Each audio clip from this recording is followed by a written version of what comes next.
de tener esos parientes, pero Alfredo Harp Helú, primo de Carlos Slim, en 1987 fue rechazado por Banamex cuando metió una solicitud para una tarjeta de crédito por no tener pues, forma de comprobar ingresos suficientes para poder hacerse merecedor de una tarjeta de crédito.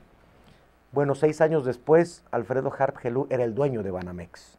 ¿De dónde sacó el dinero un tipo que 6 años antes fue rechazado para una tarjeta de crédito para comprar el mismísimo banco? No lo sé. Y es de esas riquezas misteriosas que cada sexenio vemos en México. Y Carlos Slim, un hombre que tiene talento para los negocios, insisto, es evidente, se hizo al amparo del poder, se hizo protegido por las mafias y poco a poco fue construyendo esta riqueza que hoy lo tiene como el hombre más rico del mundo.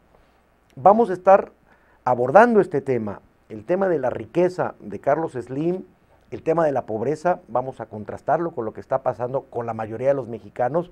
Yo le invito a que participe, llámenos, mándenos un correo electrónico, díganos qué siente que Carlos Slim, un mexicano, sea el hombre más rico del mundo. Vamos a hacer una pausa y ya regresamos.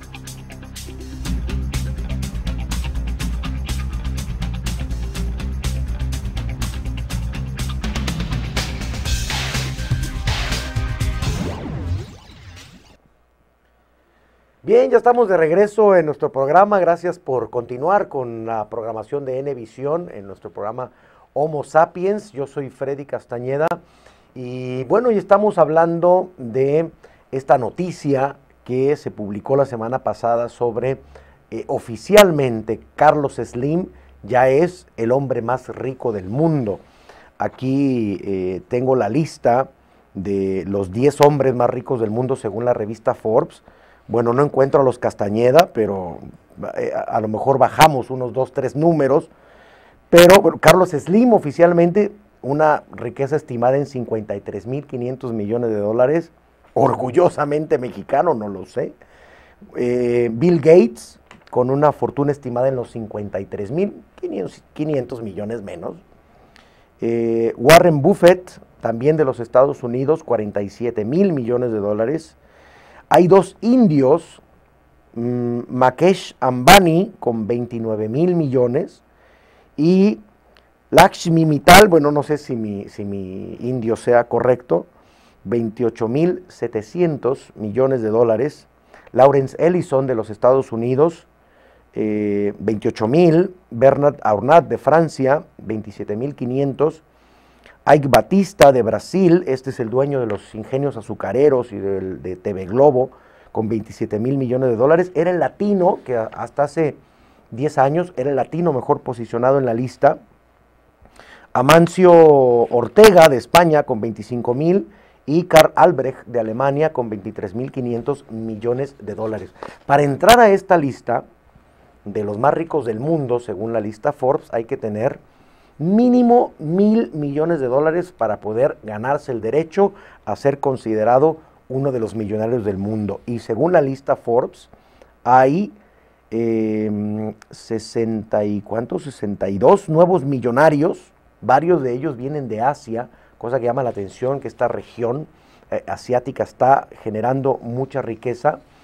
Y bueno, llama la atención, por ejemplo, que de esta lista sale Samuel Walton, que era uno de los hombres más ricos del mundo, el dueño de Sam's y de Walmart, ¿no? De ahí el nombre, Samuel Walton, pero tiene que ver con que los hermanos que eran socios ahí, bueno, finalmente se repartieron la fortuna, la dividieron y sale de la lista de, por lo menos de los 10, pero no de los hombres más ricos del mundo. Bueno, el tema es que México es un país que tiene esos contrastes, que por un lado tiene al hombre más rico del mundo, que es un hombre de origen libanés, pero mexicano. Hace muchos años llegó el padre de Carlos Slim a los 14 años de edad a México, solo huyendo, bueno, de la situación de su país, de la guerrilla, y logró forjar una familia. Carlos Slim es ingeniero egresado de la UNAM, según pude leer en alguna biografía, bueno, de esas que circulan por internet. Estudiaba en la UNAM y daba clases además de álgebra y de matemáticas avanzadas, lo que quiere decir es que era un buen estudiante, un hombre que se esforzaba, pues, un joven que se esforzaba por salir adelante. Pero bueno, historias de esfuerzo hay muchas, ¿no? Y mexicanos que lleguen a este nivel no los hay. México presenta ese tipo de contrastes, que mientras tenemos a un mexicano que es el más rico del mundo, hay niveles de pobreza alarmantes en este país. Y nada más para poder aderezar un poquito el contraste, reconocido por el INEGI, esta institución del gobierno que maneja las estadísticas, el Instituto Nacional de Geografía, Estadística e Informática, y a través de instrumentos de valoración como el censo económico, como la encuesta nacional de ingreso y gasto de los hogares, ¿no? Dice que más o menos 73% de los mexicanos viven en la línea de pobreza, es decir, tienen un ingreso inferior a los 3 salarios mínimos, que es considerado, bueno, una línea de pobreza. Estamos hablando que 3 salarios mínimos son alrededor de 6,000 pesos, más o menos, ¿no? Una familia que se mantiene con 6,000 pesos y que con ese dinero tendría que resolver los asuntos de alimento, bebida, bueno, también, ¿no? Vivienda, vestido, medicina, entretenimiento, servicios, educación. Bueno, ya nos podemos imaginar cómo puede vivir alguien que tiene 1, 2 o hasta 3 salarios mínimos como ingreso, que es considerada la línea de pobreza. Pero de ese 73% de mexicanos que viven en la línea de pobreza, alrededor de 28% viven en lo que se llama ahora la pobreza extrema. Y es que la riqueza, la pobreza, a diferencia de la riqueza, tiene muchos matices, ¿no? Cuando se es rico, bueno, se es rico, millonario, multimillonario, pero la diferencia no es mucha, ¿no? Los ricos en todo el mundo prácticamente son iguales, juegan golf, traen Rolex, de vez en cuando escuchan a Silvio Rodríguez para tranquilizar a la conciencia, ¿no? Pero la pobreza tiene muchos matices y tiene muchas expresiones.